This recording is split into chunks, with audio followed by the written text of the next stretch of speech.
Oke, saatnya belajar. Hai adik-adik, kali ini kita akan belajar mengenai lingkungan dan manfaatnya pembelajaran pertama. Sebelum belajar, kita berdoa dulu ya. Oh iya, jangan lupa untuk subscribe channel ini dan nyalakan tombol loncengnya agar tahu ketika ada video baru. Pernahkah kalian menemukan barang-barang seperti ini di sekitar kalian? Bagaimana cara membuatnya? Nah, untuk tahu jawabannya, simak terus videonya. Assalamualaikum warahmatullahi wabarakatuh. Halo anak-anak semua, bagaimana kabar kalian hari ini? Kali ini kita akan belajar materi kelas 5, tema 1, subtema 3, pembelajaran 1. Disiapkan alat tulisnya ya. Adapun tujuan yang ingin kita capai pada pembelajaran kali ini adalah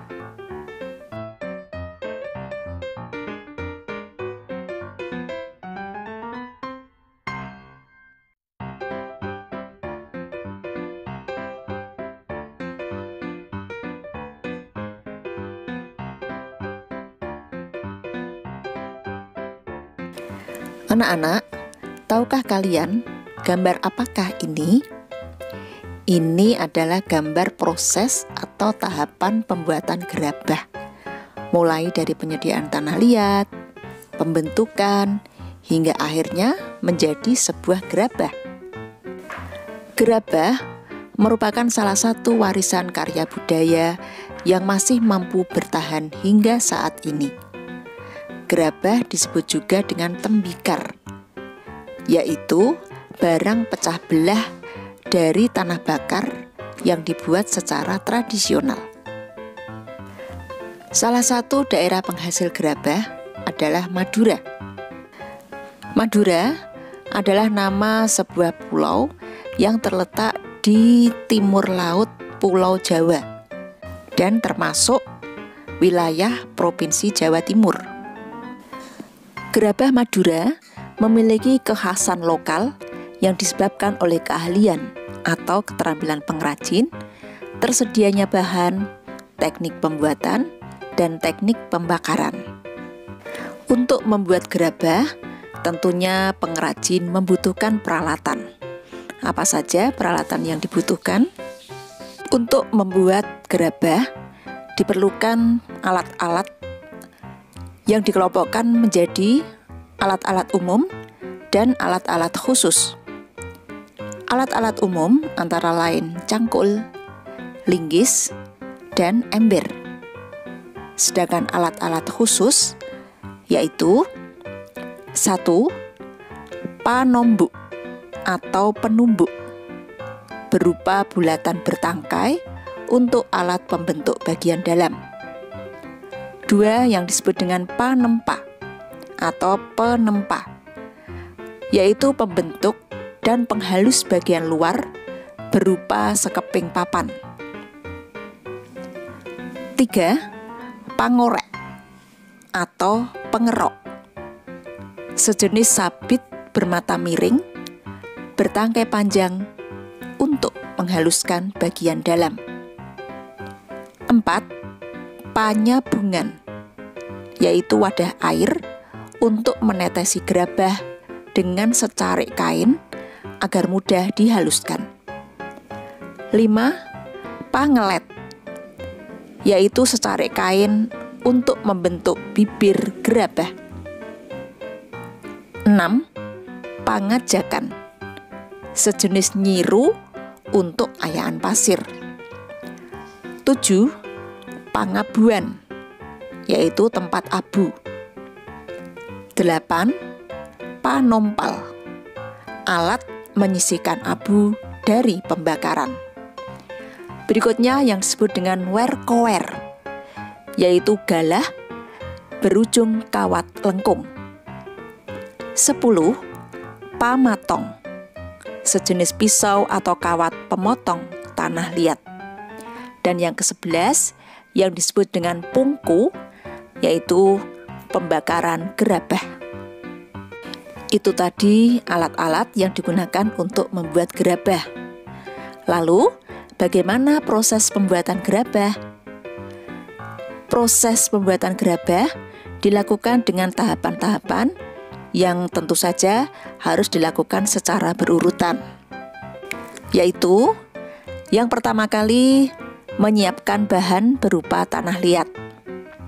2. Mengaduk tanah liat dengan dicampur air. 3. Setelah jadi adonan, diambil perbongkahan untuk dibuat bentuk kasar. 4.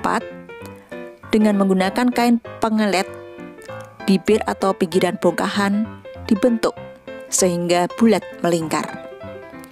5. Bila yang dibuat sejenis periuk, maka ketika pinggiran atau bibir sudah jadi, lalu diangin-anginkan. Baru kemudian membuat bagian perut yang terpisah dengan bibir. Kemudian setelah jadi, perut dan bibir disambung dan diperhalus. 6. Bila yang dibuat bertelinga atau bertangkai, maka dibuatkan telinga atau tangkai untuk kemudian ditempelkan atau digabungkan, lalu diperhalus. 7. Setelah halus dan diteliti kesempurnaannya, kemudian dijemur atau dibakar hingga benar-benar kering. Yang kedelapan merupakan langkah terakhir setelah kering adalah dibersihkan. Namun, untuk beberapa daerah ada yang masih menyempurnakannya dengan cat yang berasal dari lumpur. Berikut ini kalian bisa melihat gambar proses pembuatan gerabah secara garis besar, yaitu dimulai dari menyiapkan bahan yang berupa tanah liat, lalu dilanjutkan dengan pembentukan. Pembentukan ini tentu saja dengan melakukan peralatan yang tadi sudah dijelaskan. Setelah terbentuk, langkah berikutnya yaitu dengan cara dijemur atau dibakar supaya benar-benar kering. Nah, langkah terakhir setelah kering, maka ada daerah-daerah yang menyempurnakannya dengan cara dicat seperti ini. Anak-anak, keberadaan pengrajin gerabah di Madura ini telah banyak memberikan manfaat, baik itu bagi pengrajin, pemakai, maupun untuk masyarakat umum. Manfaat adanya gerabah di Madura ini antara lain harganya murah, anti karat, mudah dibersihkan, mengurangi polusi, dapat menyerap tenaga kerja, dan merupakan salah satu cara melestarikan warisan budaya yang telah turun-temurun.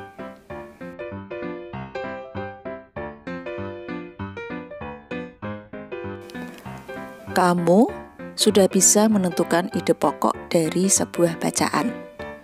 Sekarang, kembangkan ide-ide pokok berikut menjadi sebuah paragraf.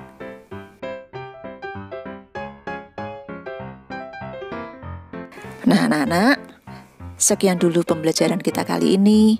Semoga bermanfaat. Sampai berjumpa kembali di pembelajaran berikutnya. Wassalamualaikum warahmatullahi wabarakatuh. Terima kasih sudah menonton. Jangan lupa like, komen, dan subscribe. See you adik-adik.